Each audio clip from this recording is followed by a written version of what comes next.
Hola mis amorcitos. Pues bueno, hoy conmemoramos el Día Mundial de la Depresión, 13 de enero. Y quería platicar con ustedes sobre qué es esta situación, porque muchas veces está muy mal entendida, muy subestimada, infradiagnosticada y sobre todo muy estigmatizada. Y bueno, pues para empezar a entender qué significa o qué es la depresión, vamos a dar la definición que nos da la OMS. Y tal cual se las voy a leer, es un trastorno mental común caracterizado por tristeza persistente, pérdida de interés o placer, sentimientos de culpa o baja autoestima, trastorno del sueño o del apetito, cansancio y dificultad para concentrarse. Y aquí pues podemos ver o rompemos el primer mito de que solamente es estar triste. Como ya nos dice la definición, son varias cosas que se pueden englobar y que nos va a presentar diferentes síntomas porque pues mucha gente dice, pues es que yo no lo veo triste, siempre está sonriendo. No porque veas siempre sonriendo a una persona significa que no tiene depresión. Y ahora otra cosa de la que me gustaría hablar es que tampoco es una tristeza normal, no es que te falte carácter, no es que eres débil y tampoco se quita echándole ganas. Porque a los que tenemos depresión, cómo nos cae gordo eso es que tienes que echarle ganas. Créanos que si nuestro cerebro funcionara diferente y nos pudiera sacar adelante echándole solamente ganas, nadie tendría depresión. Pero entonces, ¿por qué se causa la depresión? Bueno, esto hay que entenderlo también que hay diferentes teorías o diferentes modelos que nos pueden explicar por qué sucede. Está el modelo biológico que nos habla de que es un déficit de producción de neurotransmisores. Los neurotransmisores son ciertas sustancias que se producen en nuestro cerebro, como la oxitocina, noradrenalina y la serotonina, que están encargadas también de la situación o del que nosotros nos sintamos con placer o nos sintamos felices. Pero por diversos motivos nuestro cerebro no es capaz de producirlos y esto genera la depresión. Ese es un modelo. El otro modelo que nos habla también de la estructura del cerebro quiere decir que, por ejemplo, en el hipotálamo no está funcionando de forma correcta, de ciertos núcleos que se encuentran en el cerebro tampoco están funcionando de forma correcta, no producen estos neurotransmisores, está un poco ligada a la anterior, pero eso tiene que ver más con una alteración estructural que funciona. Está la otra teoría que nos dice que en el eje hipotálamo, hipófisis, adrenal, que son unas glándulas, bueno, unas estructuras del cerebro y las adrenales son unas glándulas que se encuentran en los riñones, específicamente arriba. Está la otra teoría que nos habla del eje hipotálamo hipófisis adrenal, en la cual se producen ciertas sustancias que nos ayudan al control del cortisol y también al control del estrés. Otro tema también nos habla de cierta producción de otras sustancias que se llaman citocinas o factores de inflamación, que al momento que se producen demasiado afectan las estructuras del cerebro y esto genera también pues que haya depresión.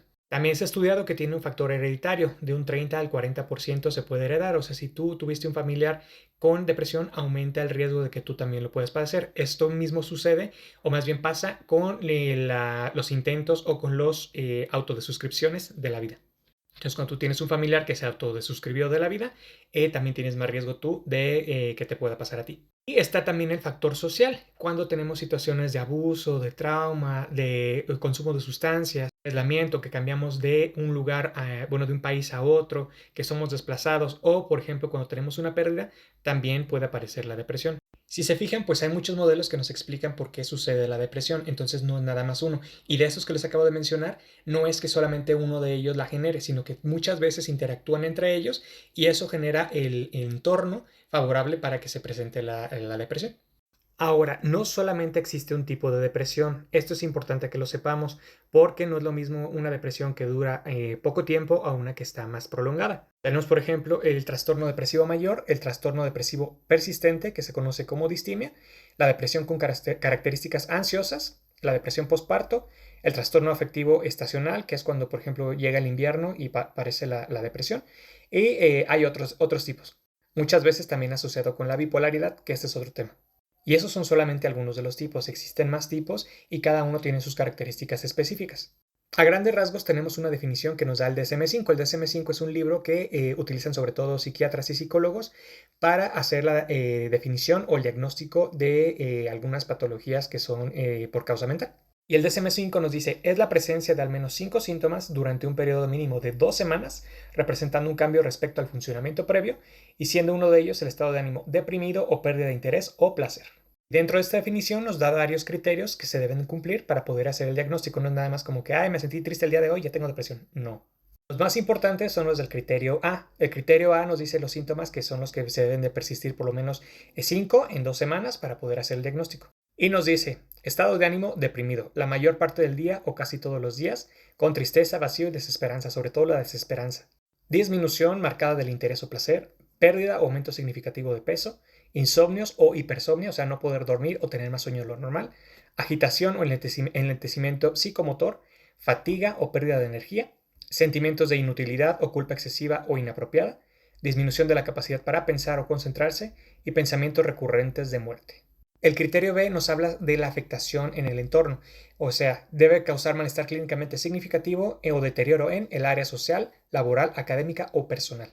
El criterio C nos dice que no se explica mejor por otra situación como el consumo de sustancias o alguna otra condición médica. Y el criterio D y último nos habla que no debe haber antes un episodio de manía o de hipomanía, que eso es para otro tema. Ahora, si se fijan, debe cumplir con ciertos criterios. No todo lo que se siente triste es depresión. Y no todo el que se ve feliz o que sonríe no tiene depresión. Ahora, yo se los estoy diciendo a grandes rasgos porque no puedo prolongarme mucho en el video y no es el fin.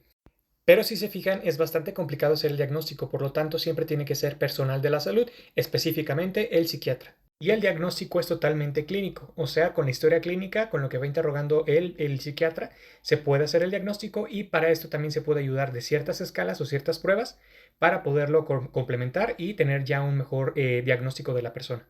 Ahora, ¿quién trata la depresión o cómo se trata? Ya que entendimos que hay diferentes modelos que nos explican por qué se está presentando la depresión, entendemos que no es porque la persona solamente sea débil o porque quiera tirarse a la calle, ¿no?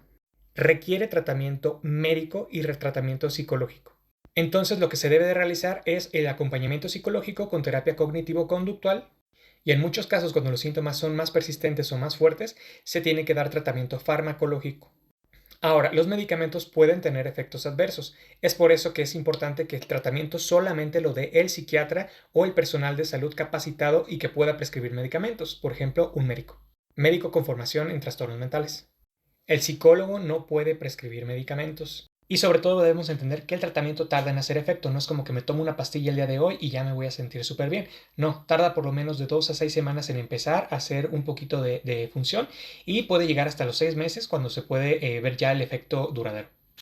Y es importante que sepamos también que si empezamos el tratamiento con antidepresivos no se debe suspender de jalón. O sea, si tú, por ejemplo, ya llevabas 6 meses tomándote los antidepresivos y de repente los suspendes, puede haber un efecto de rebote y regresan los síntomas de depresión incluso más fuertes. Entonces, el tratamiento farmacológico, una vez que se inicia, siempre debe ser supervisado por un médico. Ahora, ¿tiene cura? Pues en muchos casos sí, dependiendo del tipo de que sea de la depresión y también de los que los esté ocasionando. Si, por ejemplo, la depresión estaba más desencadenada por un factor externo como algo psicosocial, por ejemplo, un duelo, sí se puede llegar a un final del tratamiento y la persona ya no va a presentar síntomas en el futuro. Sin embargo, si la causa viene más por un desorden neurológico o por una alteración anatómica, ahí es más difícil que se pueda dejar el tratamiento porque como tal es el cerebro el que no está funcionando bien. Y recuerden, solamente los capacitados para atender esta situación son o el psicólogo o el psiquiatra, o personal médico de la salud de primer nivel que pueda hacer la contención o el tratamiento inicial. Ni el maestro, ni el sacerdote, ni el mentor, ni el coach de vida son los indicados para tratar una situación de salud mental. Así que no se dejen engañar y no caigan en manos de charlatán. Y si están pasando por esta situación o conocen a alguien que tiene depresión, siempre llévenlos con los especialistas, el médico, el psiquiatra o el psicólogo. Y pues bueno amigos, espero que esta información les haya ayudado a entender un poco más la depresión y que puedan cambiar su concepción de lo que tienen entendido por ella. Y pues los invito otra vez a seguirme en todas mis redes sociales, en Instagram como el.dr.walterherrera, en Facebook como Dr. Walter Herrera, en YouTube igual como Dr. Walter Herrera y en la página azul, la de la O y la F, ahí me pueden seguir también como Walter Herrera. Por favor, compartan mis videos, háganselo llegar a quien más confianza le tengan o quien más lo necesite. También dejen en los comentarios lo que les gustaría saber en el siguiente video. Si quieren que hable sobre algún tema en específico, me queda pendiente el de la hepatitis C. Y sobre todo, dejen su me gusta, su like o como quieran llamarle. Cuídense mucho y nos vemos en la siguiente.